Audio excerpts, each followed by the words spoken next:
Hello there, welcome back to the Nanman campaign Abridged, where in the previous part we got invaded by Meng Huo a load of times. After a while I decided to actually fight him after just withdrawing from every battle, and we managed to win an ambush and take one of his territories using that momentum. I could use that to get out of the war, which is what I really wanted. So we're now no longer in that dangerous situation, and instead I've come around to the east side of our territory, where we are now at war again with Zhongmin Rei, one of the Han Chinese factions. They don't have very much sitting near their town, but they do have a decent looking garrison. So because of that I was hesitant to go in and make an attack. I could actually make a siege draw out right here, so it wouldn't be so bad to attack.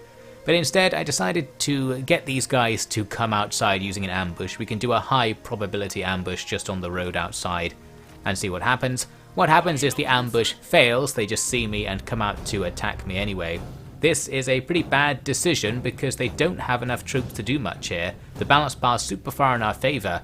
However, it's not as easy as that because it then says we can only get a close victory, and it predicts we'll have medium casualties, same for them. So I was a bit confused because we have such a big advantage. I thought, can't we just win this for free and move on? Decided to auto-resolve after saving just in case something bad happened. And indeed something bad does happen. While we win the battle, we lose more troops than they did, and I wasn't particularly impressed with this setup, so clearly something's going on here. We'll come back to this because there are some more auto-resolve antics to come that might shed more light on what's going on. For now then, I go back to the save and manually fight it instead. It's another battle where the whole enemy army was hidden, so we do a bit of scouting with Tsai here and find them sitting in the trees. Really, it's just a few melee units, so we just need to charge in and kill them. We could attack from multiple sides to make it easy, or we could attack from multiple sides, I should say. You'll see here, I kind of charged into this forest with my big, long battle line extended, but most of the units aren't doing anything, so that was a bit of a waste. Nanman units, by the way, get a buff when fighting in forests, so that will help us out. Most of their troops are just these archers. We can force them to skirmish away using Tsai and Shamoke. My other general, this Le Qin, actually lost a duel that started at the beginning of the battle. Didn't matter too much though, because the guy he was fighting ended up weak, got slung at a bunch of times, and then we're going to sling at him some more in such a way that will kill a bunch of our own slingers, which is great. But the battle is pretty much over at this point. You can see everything's routing except for one of their other officers who is in rampage mode due to the enemy faction leader being killed in this battle. And here is the aftermath of the fight. We captured that rampaging officer, just going to let them go. And now we've got a much better result than we had before. We only lost 50 men instead of 800 or something in the auto-resolve. Just a bit annoying to actually have to do it using real life time. For some reason I waited 2 turns before going on to attack their town. What I think I was trying to do, I remember I wanted to go and attack the guy standing outside the town to get a siege draw out, but for some reason I couldn't get the movement to work, so I ended up accidentally just shuffling around in front of the enemy's zone of control and doing nothing. But here we go, eventually I just besieged the town. The issue is that if we attack here, they do have a decent garrison and they may have towers or something, some setup that will make this attack costly. Also notice that their sword militia have like maximum melee toughness. A lot of my guys do as well. So not sure what the melee toughness stat really is. It seems even the worst units in the game have it maxed out. Not sure what to make of that. What does a good unit have instead? Anyway, I leave the place under siege, and indeed they sally out. So we're facing the same battle as before, but this time it's definitely a field battle, so no towers to worry about, just a slightly easier version of it. Even though the auto-resolve prediction is worse this time, maybe they hired a unit while I wasn't paying attention or something. Let's give this one a go. We had some really good terrain in this battle because we could deploy on the edge of a tree line that gives us cover and those buffs that I mentioned. The enemy came at us with a whole load of cav on our right. I was able to deploy my spears against them, but the AI then did a pretty decent job of not fighting them.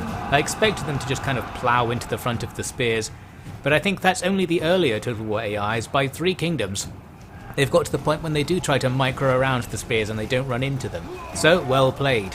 Anyway, as for the main fight, I'm falling back with the slingers into the tree line because this will provide us cover from the enemy's archers, and of course it buffs all of our melee line a bit. It gives you plus 10 or 15% melee attack or something like that. Sounds good, don't really know how effective it is, but it's going to give us some level of edge. Meanwhile, as for those archers, we can stop them doing too much to us by just throwing someone out as usual, so we'll keep Shamoke near to them so they keep skirmishing around, and of course his elephant will kill them. We see a repeat of the duel that I lost earlier, well, not the loss part. This guy with the purple cloak's the same guy who defeated my Le Chin here, who's going after him again. This time we have much more health, so we're in a better position. Here are their Cav trying to hack through our swordsmen. Cav are pretty good against swords, but we have slingers attacking them at the same time, and that seems to be enough to drive them away. As for the big play, I attacked the back of the enemy's main blob with our two-handed axeman units, 2 of them in fact. And that does big damage, of course. They're extra strong against things that have shields, which is most of the enemy's front line, so that's all good. And the rear attack demoralizes them. Meanwhile, their archers haven't really done anything in this battle. They've just been running around, and now we're starting to catch up to them with some free units of infantry, so we've pretty much won at this stage. The only thing is we do experience the routing issue again, and this is after the DLC is officially released, so I guess it wasn't a pre-release bug after all. All of the stuff that routed while surrounded just continues to run off the field while surrounded, and it was very difficult to actually grab kills. That meant the battle lasted a long while after this, and some of the units even came back from routing and had to be killed a bit more. But I'm going to skip to the end now. Here we are sometime later. I was monitoring some of our pursuing guys to see how fast we killed them in fast motion, and ultimately we do take out like 2/3 of the enemy units that we pursue. It just takes several minutes of running. Eventually we get to this point after the battle. We've captured one of the enemy strategists. I don't really have a use for this strategist. They're too expensive to really have on our squad, but I'm going to recruit them anyway here after considering not recruiting them, because there's a skill tree with Shamoke that improves with the number of enemy captive officers that you recruit, and that skill tree is the one that unlocks extra replenishment. And replenishment is usually the most overpowered thing, because once you have tons of replenishment buffs, you get to the point when you just don't lose troops in battles effectively because your men just keep coming back all the time. So that's what we want for a nice aggressive campaign, that and campaign movement range. Therefore, I hired someone I don't need, and it's not very good for my economy. Anyway, as for the siege that continues on after that win, there's some disease event there that makes them extra weak. I guess they'll take more attrition if I actually siege them some more, but we don't need to. We auto-resolve them to death. I was actually not very impressed with the auto-resolve result. We lost more than they did. I wonder if it was taking into account towers. I'm not sure auto-resolves actually do, but maybe that's just the balance bar. Whatever the case, we've nearly killed this faction now. Here's this skill tree thing I just mentioned. I quite like this. Your guys get better at things that they do on the campaign map specifically, so the way you use them and the way you perform in battles changes what skills they get. And it reminds me of Medieval 2 Total War. I prefer it to the base game system of assigning skill points anyway, and one of the things in here is called Shaman's Rights or something like that, where basically you get better at restoring wounded soldiers to health, and for some reason the way you unlock it is to recruit captive generals. Seems a little bit random, but I guess the other way to do it was to have lots of people die in a battle or something, and maybe they didn't want to reward you for that. Anyway, moving on. As this war comes to an end, we get a new war because Lady Zhurong decides to randomly declare war on us. She's off to the west of Meng Huo. We'll look at her in a second. Right now we need to finish off the faction now called Chuju Shuang, and they have a surprise for us, because while they have nothing, it says it predicts a valiant defeat if I auto-resolve them. This was strange and seems to conflict with the balance bar and the predicted casualties thing. Decided to go ahead with the auto-resolve anyway, thinking surely it's some sort of error. Nope, they were right. They absolutely annihilated us. So clearly there is something wrong with the auto-resolves in this game. My suspicion that I was being treated unfairly appears to be confirmed right here. The enemy archers got more kills by a large margin than they have arrows, so it must have simulated them killing us in melee, and their strategists hacking us to death with their fans as well contributed quite a lot. Overall, not quite sure what's happening, but seems pretty annoying, and the most annoying part is we have to go in and do this manually, gradually killing the enemy with a couple of heroes. And there we go, here is the result. 9 casualties, that's more like it, and that will be the end of this war. But as mentioned, we're going to have to do something else now, so it's strategy time. We can see that Zhurong has territory vaguely to our west, although we can only see one such territory. Don't know how many she actually has. But yes, she can come and invade us, and since she just randomly declared war, she might actually do that. The thing is, to get my army back to that location to defend, the easiest way to do it is to go through Meng Huo's territory, and you might remember my plan was to declare war on him at this point, now that we've circled back around into his territory. And essentially I still wanted to go ahead with that plan. So we're going to fight our way towards the Zhurong front line, and in the meantime I'm going to recruit a second army with this one general to just have a few units bolstering the garrison on that front in case a light attack comes in. Looks like we're doing this at a bad time, because Zhurong also happens to be the goddess of fire, and she has gone Super Saiyan. There's some sort of temporary buff. She gets some unspecified buff for an unspecified amount of time because she is in goddess mode, meaning we probably don't want to fight her right now. Unfortunately, she is not willing to get peace with me. She's nowhere close. So we're just going to try and do this thing with the one general, try and hold that corner of our territory if we can, while Shamoke goes ahead with the Meng Huo killing plan anyway, since we're here. So we advance after declaring war. The settlement in front of us, his faction capital, is pretty much undefended. There's no advantage to taking capitals, it just feels like the right thing to do. And with that, we've taken ourselves another territory, and of course with each territory we get, our income expands, allowing me to throw some more units into my defensive army up here.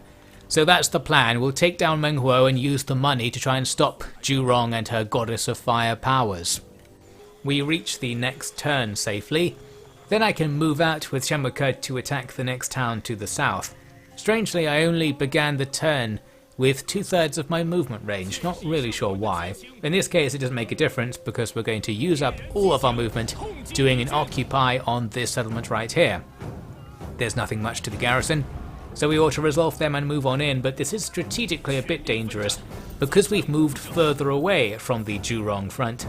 If she shows up with loads of stuff, it's now going to take us longer to react. As it happens though, both she and Meng Huo aren't really up to much. We advanced 2 more turns now. I'm starting to move into Meng Huo's next territory up to the northwest, and only now do we start to see some form of a reaction or any troops at all. There's a little bit of an army defending that place in front of me, but we'll attack that next turn. Here's the main course. Meng Huo's army with its elephants in it, the one we've seen before, is coming up towards Fuling. By this point our little army defending the place is now 1 full officer's worth of troops strong, so 6 units and a hero. Plus we have another 7 units in the garrison. Not an insubstantial force, and we're going to test if it's enough right now because here they are making an attack. The balance bar favours them, but as mentioned I don't think the balance bar factors in towers, and towers can grab you hundreds of kills throughout the battle. That should even the odds, so let's give it a go. In this battle we want the enemy to attack as many different points of the town as possible, so that as many towers as possible are firing. Although as mentioned earlier in the campaign, on this map many of the entrances, the towers at the entrances, can see each other, so they can shoot sideways, meaning we are going to have quite a lot of towers firing throughout the battle. The enemy do have fire archers, and they are able to accidentally, I believe, take out one of my towers. They're trying to shoot my infantry in front of them. Should have moved forward a bit more to draw their fire away from those towers. Anyway, as you can see, we're going to be blocking the enemy's main advance at this particular entrance, and they're going to be making 2 other attacks. First is this very small and not particularly important attack. Got some blow dart troops in melee, that's not going to go very well. Over here they've got a new attack that they're just getting ready to start, and I'm getting ready to defend, so that was good. If they'd gone in with the blow dart troops, not only would that attack have been more successful, but they would have been facing fewer towers. Over here again we managed to kind of bait the enemy into attacking another entrance by just running about near it with a couple of units. Some of the guys come over to fight, including these elephants. This is a bit dodgy because they might just plow through my guys. These spearmen are our lowest trash melee infantry, but they probably have a bonus against elephants. Plus, by virtue of being quite big, the elephants are kind of weak against the tower attacks. No idea how much damage the tower shots do, but they're going to hit them pretty often, even if the towers are actually targeting the infantry below them. Meaning that's a pretty decent fight overall. Here comes another elephant unit. This one's a bit more dangerous, but we avoid any true damage. I think what happens here is because we slap on them the suppressing fire debuff from the slingers, you can see it gives them minus 500 to charge. So while they try to attack my axemen, they don't just completely flatten them, they stop once they make melee contact and then start flattening them. And I think that's a little bit better than being just completely ploughed through, which certainly could have happened. So maybe these slingers saved us a bit there. At this stage the battle's kind of set in stone, we're just going to grind at all of these entrances and see what happens. At the main one, annoyingly, they moved forward enough to actually stop the tower from shooting, so that's going to make a big difference. Looks like these elephants over here are starting to die. We've killed most of them already. No idea if it's the spearmen or the towers doing the work, I suspect it's the towers. But overall, it looks like we're going to hold in that location. Things aren't so good in the main blob because our things are on the verge of routing and the enemy have plenty of numbers left to use. At least over here with the other attack, we've taken out the elephants as well, just with the towers and slingers shooting into them. And we're now chasing away some of the blow dart troops, stopping them from debuffing the main fight, which we should win. It's just our axes against theirs, but we have towers. Back at the big blob, I make a rear attack with my general. He was trying to distract the enemy's fire archers, but they're now back and shooting into the fight, probably killing their own side. And that rear attack was just to try and reduce enemy morale and grab a few kills, of course. We did see their morale drop as we made the attack, and something routed, I think, as well. The fight where we defeated the elephants earlier is grinding on. Both sides have about the same amount of stuff there, but again, we have towers shooting into the fight, so we can win it based on that. That's going to be a long chase as our men just pursue those blow dart guys off the field for ages, so we've effectively lost those axemen.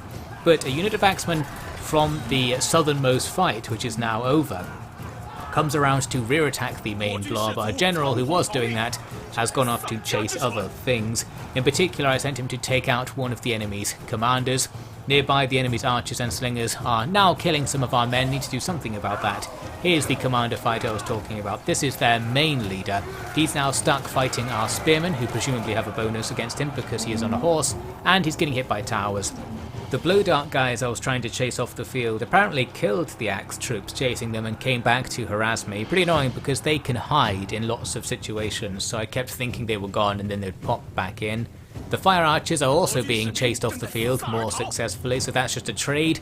We lose our axemen doing the chasing, they lose the fire archers eventually once we reach the edge of the map.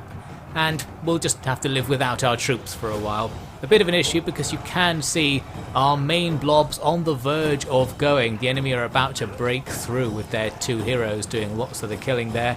We've killed plenty of enemies as well, but our rear attack hasn't been enough to break their blob.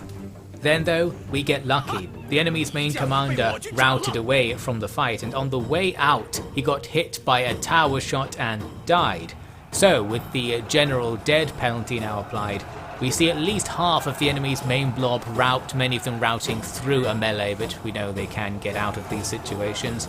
With that, we're suddenly in a much better situation. This hero is unbreakable, so we have to kill him, but everything else is now on the verge of going or is already going. And with that, this battle is going to become a lot more manageable. We've finally got it back to being an even balance bar. Now let's take it further. We've got some slingers into melee here. They rout, but this is going to be another one of those cases where we can't really kill them. So we're going to lose our axe unit as well as we chase the routers off the field and very gradually pick up some kills. And at this stage the battle is officially over. Everything that's left in the main fight routes away. We'll chase them off the field, of course, to try and get some kills. Going to have the same problem. We do have our commander with his horse, so he can effectively pursue things and grab kills. We're going to skip over all of that and end here. We ended up losing quite a lot of our army, more than half of it, a Pyrrhic victory, but the enemy lost a bit more proportionally than what we lost, so that's good news. We certainly wouldn't have done that without the towers. I think the towers did grab hundreds of kills throughout the battle and especially helped us take down those elephants. With that, our defense is successful, and we can start thinking about turning this into an offense. I've got enough money now to hire this officer who comes with a whole bunch of units, including some elephants. While I've got the money to hire him, I would be losing money every turn if I did, because his retinue is quite big. We need to have a slightly bigger income. So before I made any decision there, I wanted to see the outcome of this battle first. We might be able to get the bigger income that we need by taking this extra settlement. The enemy actually do have something of a chance defending here. Their garrison's a bit bigger than I expected, but still smaller than our attacking force. Overall, not too worried about this one. Normally I'd throw this into this part and do this battle right now, but my voice is going and I don't have much real life time, so this will be the end of part 3 of this campaign. We'll do this battle at the start of part 4, and we'll move on deeper into the jungle to see what's going on with this so-called Goddess of Fire.